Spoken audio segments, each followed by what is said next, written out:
देखिए, पेट्रोल के प्राइस जब बढ़ते हैं तब फूड के आइटम हो, ट्रांसपोर्ट हो, ट्रैवल हो, हर एक चीज का प्राइस बढ़ता है। ओवरऑल महंगाई बढ़ती है और यही चीज जब गवर्नमेंट को क्वेश्चन पूछा जाता है तब एक दूसरे को ब्लेम करते हैं। उससे पहले एक चीज, क्या सच में गवर्नमेंट के हाथ में ये चीज होता है कि वो पेट्रोल के प्राइस कम या ज्यादा कर सके? दूसरी चीज, क्रूड ऑयल जो है वो इंटरनेशनल मार्केट में सेम प्राइस में मिलता है। उसके बाद भी हर कंट्री में पेट्रोल के प्राइस अलग अलग क्यों होते हैं? इनफैक्ट इंडिया नेपाल को पेट्रोल देते हैं, लेकिन इंडिया में पेट्रोल के प्राइस ज्यादा है, नेपाल में उससे कम है। और ये पेट्रोल जो है इसको जीएसटी से बाहर क्यों रखा गया है? ये सारी चीजें हम लोग इस वीडियो में डिटेल में डिस्कस करते हैं। तीसरी बार तो वहीं मुंबई में पेट्रोल और डीजल के बढ़ते दामों ने आम आदमी की चिंता बढ़ा दी है। एक बार फिर ये कंपनियों के द्वारा जो इजाफा हुआ है। देखिए, ये जो पेट्रोल है, ये पेट्रोल डायरेक्ट जमीन से निकल के आपको नहीं दिया जाता है। पहले क्रूड ऑयल होते हैं, उस क्रूड ऑयल को प्रोसेस कर रिफाइनरी के अंदर डाल के उसके बाद पेट्रोल, डीजल, अलग अलग जितने भी ऑयल होते हैं वो निकाला जाता है। देन आपके पास वो डीलर के थ्रू आते हैं। अगर मैं इंडिया की बात करूँ तो Bharat petroleum, Hindustan petroleum, Indian oil corporation, Reliance, ये सारी कंपनी है जो ये प्रोसेस करते हैं। अब देखिए, प्रोसेस तो बहुत सिंपल है, लेकिन ये पूरे प्रोसेस और पूरे सिस्टम में एक दिक्कत है। अब ये जो क्रूड ऑयल है ये हर जगह नहीं मिलता है। जिस कंट्री में डिस्कवर हो गया बड़ी से, वो तो बहुत खुश है, लेकिन जिन कंट्री में ये डिस्कवर नहीं होता है, बहुत कम है, उनको ये क्रूड ऑयल खरीदना होता है जिस कंट्री में डिस्कवर होता है उस कंट्री से। और उसके बाद हर कंट्री के पास अपने रिफाइनरी होते हैं। जैसे कि इंडिया में 23 रिफाइनरी है। इंटरनेशनल मार्केट से क्रूड ऑयल को खरीद के रिफाइनरी तक लाते हैं, फिर यहाँ से पेट्रोल बनते हैं। ये पेट्रोल में सिर्फ गाड़ियां नहीं चलती, हर एक चीज डायरेक्ट और इनडायरेक्टली रिलेटेड होता है इस पेट्रोल से। आप दिल्ली और मुंबई पे बैठ के कलकत्ता का रसगुल्ला खा रहे हो,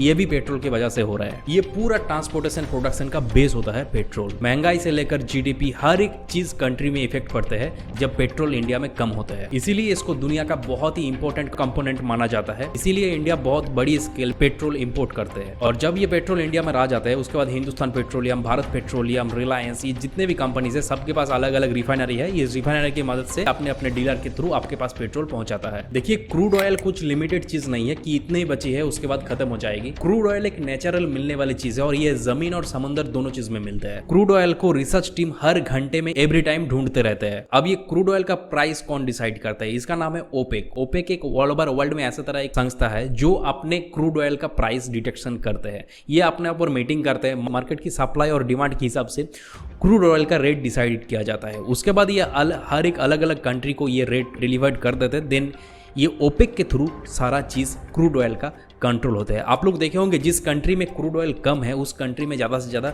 इलेक्ट्रिक व्हीकल यूज किया जाता है। अगर आपको कोई मोबाइल खरीदना है तो वही कुछ गिनी चुने कंपनी है, उसमें से जाके आप मोबाइल खरीद लेते हो। लेकिन ऑपरेटिंग सिस्टम जो आपका मोबाइल पे होगा वो iOS होगा या फिर एंड्रॉइड होगा। ऑपरेटिंग सिस्टम तो और भी है, लेकिन आप लोग ज्यादा देखोगे तो यही दो ऑपरेटिंग सिस्टम हम लोग का मोबाइल में ज्यादा होते हैं। और इसी तरीके से इंटरनेशनल मार्केट से जब आपको ऑयल खरीदना होता है तो दो बेंचमार्क होता है। एक है WTI, West Texas intermediate, and दूसरा नंबर है ब्रेंट। और भी अलग बेंचमार्क है, लेकिन ये दो बेंचमार्क से ही बेसिकली ऑयल हर कंट्री में एक्सपोर्ट होता है। जैसे iOS और एंड्रॉइड में काम सेम करते हैं लेकिन फर्क बहुत है, वैसे तरह सेम इस दो बेंचमार्क में काम तो सेम चीज करते हैं लेकिन फर्क बहुत ज्यादा है। और इसी तरह के WTI क्रूड ऑयल में API क्वांटिटीज ज्यादा होते हैं, मतलब कितने हल्का तेल है, पानी में उसको डालेंगे तो कितना फ्लोट करेगा। WTI का ऑयल में सल्फर ज्यादा होता है और ये सल्फर ज्यादा होने से ये जो रिफाइनरी का प्रोसेस होता है इसमें खर्चा बहुत ही कम बैठता है। लेकिन ब्रेंट का सल्फर कम है, इसीलिए ब्रेंट का ऑयल से WTI का ऑयल थोड़ा ज्यादा अच्छा है। लेकिन ब्रेंट पूरा ऑल ओवर वर्ल्ड में चलता है क्योंकि ये थोड़ा सा सस्ता है। इंडिया पे भी अपना ब्रेंट यूज करता है। आप अगर कहीं पे पेट्रोल भराना चाहेंगे तो वहां पर भी लिखा हुआ रहेगा कि API, ग्रेविटी, सल्फर, ये सारी चीज वहां पर लिखी होते हैं। इंटरनेशनल मार्केट पे बैरल के हिसाब से अपना पेट्रोल खरीदा जाता है। एक बैरल में 159 लीटर के करीब पेट्रोल होता है। सब चीज मैं आपको क्यों बता रहा हूँ? क्योंकि इसलिए बता रहा हूँ क्योंकि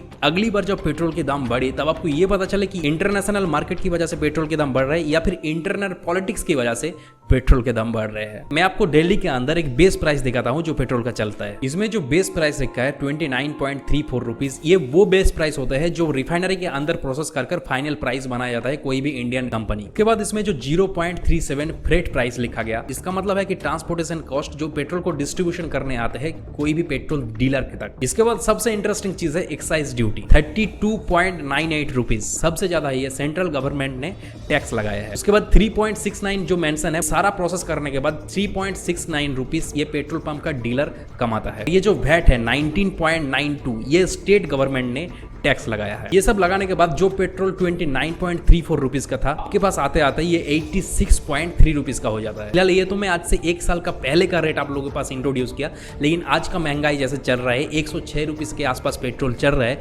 उसके हिसाब से अगर आप कैलकुलेशन करोगे तो आपको सेम ही 106 रुपीज निकल के आ जाएगा। इंडिया ऑल ओवर वर्ल्ड में टैक्स सबसे ज्यादा लगाता है पेट्रोल में। यही रीजन है जिस कंट्री को हम लोग पेट्रोल बेचते हैं उस कंट्री में इंडिया से पेट्रोल का प्राइस बहुत कम है। अब आपके दिमाग पर आएगा कि हर कंट्री के हिसाब अलग से होता है, इंडिया का पेट्रोल का नीड्स ज्यादा है। यहाँ पर जो फाइनेंशियल एक्सपर्ट बैठे हैं जो टैक्स लगाया वो सोच समझ के लगाए होंगे। देखिए ऐसा बात नहीं है, एक्साइज ड्यूटी और वेट टैक्स को लेकर इंडिया के अंदर बहुत ज्यादा इशू हो रहे हैं। अब आपके दिमाग पर आएगा कि रोज इतने गाली खा रहे हैं पेट्रोल के प्राइस को लेकर, तो डायरेक्ट ये टैक्स को कम कर पेट्रोल के प्राइस कम क्यों कर नहीं देते? अल्टीमेटली इनको तो वोट ही चाहिए। देखिए इतने टाइम से ये लोग देश चला रहे हैं, इसको ज्यादा अच्छे से पता है कि इंडिया के अंदर वोट कैसे ड्राइव होते हैं। अब वो टैक्स ना कम होने के पीछे गलती सारी की सारी हमारी है। अब इसका कारण देखो, इंडिया में जो फ्री का चीज मिलने वाला उसका बहुत ही ज्यादा क्रेज है। अब अगर मैं आपको पूछूं कि किस गवर्नमेंट ने फ्री में बिजली दी है, किस गवर्नमेंट ने लैपटॉप दी है, किस गवर्नमेंट ने गैस दी है, सब्सिडी किस गवर्नमेंट ने फ्री में दे रहे हैं आप लोगों को, किस गवर्नमेंट ने लोन फ्री कर दिया, बहुत अच्छे से आपको ये सब चीज पता होंगे। क्या आपको ये पता है कि किस स्टेट में वैट की टैक्स माफ कर दिया ताकि पेट्रोल के प्राइस कम हो? अब मैं यहाँ पर स्टेट का नाम नहीं लेना चाहता हूँ ताकि किसी ना किसी पॉलिटिकल ग्रुप में बांट दिया जाऊंगा, लेकिन अगर एक गूगल सर्च आप लोग करेंगे तो आपको पता चल जाएगा। अब एक चीज ध्यान से देखिएगा, मान लीजिए कि आपका घर का बिजली का जो बिल है वो 100 रुपीज आ रहा है। अब किसी गवर्नमेंट ने उसको माफ करके 50 रुपीज कर दिया। आप तो भाई साहब बहुत खुश हो गए, लेकिन वैट उतना ही ले रहे हैं, तो उससे इन्फ्लेशन तो बढ़ ही रहा है। आप बहुत खुश हो गए कि 100 रुपीज का बिजली का बिल से 50 रुपीज हो गया, लेकिन आप घर से जब निकल रहे हैं आटा, चावल, दाल, चीनी, प्याज, आलू जो भी खरीद रहे हैं उसमें हर एक लिस्ट पर देखेंगे कि इतना % टैक्स आ गया, इसमें इतना % टैक्स हो गया। ये हो रहे सिर्फ इन्फ्लेशन की वजह से। बात तो घूम फिर कर वही हो गई ना, जैसे घर में कोई भी अगर आपका रिश्तेदार आता है तो बच्चों को पैसे दिया जाता है और माँ बाप ने पीछे से वो पैसा ले लेते हैं। गवर्नमेंट तो सेम ही चीज कर रहे हैं, एक तरफ फ्री में आपको चीजें पकड़ा जा रहा है, दूसरी तरफ महंगाई बढ़ाकर अपना जेब से पैसा निकल कर ला रहा है। ये चीज गवर्नमेंट अच्छी से समझती है कि वो अगर वैट कम कर देगी, टैक्स कम कर देगी तो उसका कोई महिमा मंडल नहीं होगा, और महिमा मंडल होता है फ्री का चीजें बांटने में। और गवर्नमेंट भी वही करती है जो आपको चाहिए। आपने देखा होगा कि पार्लियामेंट में हर पार्टी हल्ला कर रही है कि पेट्रोल के प्राइस कम कीजिए, लेकिन वही पार्टी अपने रूलिंग स्टेट में वैट का 1 रुपया कम नहीं कर रहे हैं। 100 रुपए का पेट्रोल में लगभग 70% का टैक्स लगा दे रहे हैं। ये पॉइंट ये नहीं है कि गवर्नमेंट को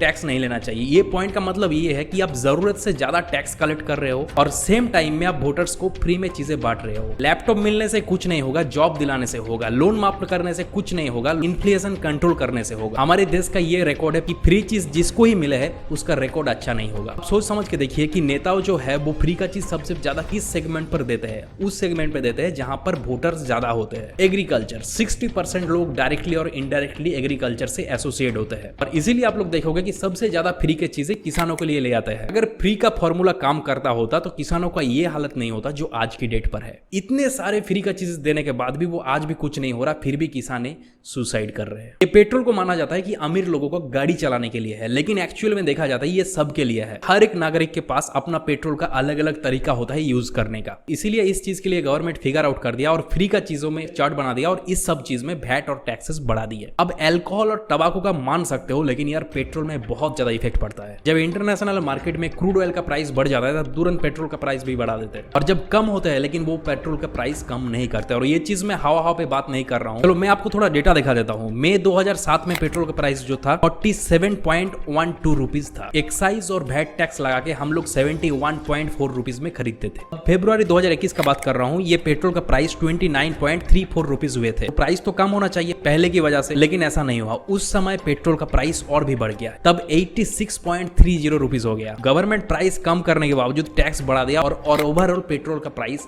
हाई कर दिया। ऐसा नहीं है कि ये एक पार्टी कर रही है, ये दोनों पार्टी मिलकर किया। जो एक्साइज ड्यूटी होता है वो रूलिंग पार्टी खेलते हैं और जो ऑपोजिशन होता है वो स्टेट का वैट टैक्स में खेलता है। काम दोनों सेम करते हैं। अब देखिए जब ये चीज गवर्नमेंट को पूछा जाता है तब गवर्नमेंट एक चीज बताता है कि हमारे पहले जो सरकार थे वो उन्होंने ये पेट्रोल को देखकर बॉन्ड क्रिएट कर रखे थे और उसकी वजह से हम लोग को इस तरीके से टैक्स बढ़ाने पड़ रहे हैं। अब ये ऑयल बॉन्ड होता क्या है? जब आपको पैसों की जरूरत होता है तब आप बैंक जाकर लोन लेते हैं, फिर लोन लेने के बाद आप इंटरेस्ट पे करते हैं उसमें, फिर आप इंटरेस्ट अगर सही से पे कर दिया तो आपको पूरा पैसा वापस कर देते हैं। बस उसी तरह के पेट्रोल का बॉन्ड होता है। गवर्नमेंट जब बॉन्ड क्रिएट करते हैं लोग वो बॉन्ड खरीदते हैं और गवर्नमेंट उस बॉन्ड के हिसाब से इंटरेस्ट दिया जाता है, उसके बाद वो प्रिंसिपल अमाउंट भी वापस कर देते हैं। अगर ऑयल के लिए वो बॉन्ड रिलीज होता है तो उसका नाम हो जाता है ऑयल बॉन्ड। अब देखो ये जो बात बोली जा रही है तो पूरी तरीके से कुछ भी सही नहीं है। असल में जो टैक्स है वो सच में बहुत ज्यादा है और यही कारण है कि टैक्स की लालच से पेट्रोल को जीएसटी से बाहर रखा गया है। ये कोई गवर्नमेंट हो, चाहे वो रूलिंग हो चाहे वो ऑपोजिशन हो, अगर पेट्रोल में जीएसटी आ जाएगा तब दोनों पार्टी का लॉस होगा। इसीलिए ऑपोजिशन भी खाली कड़े शब्दों में निंदा कर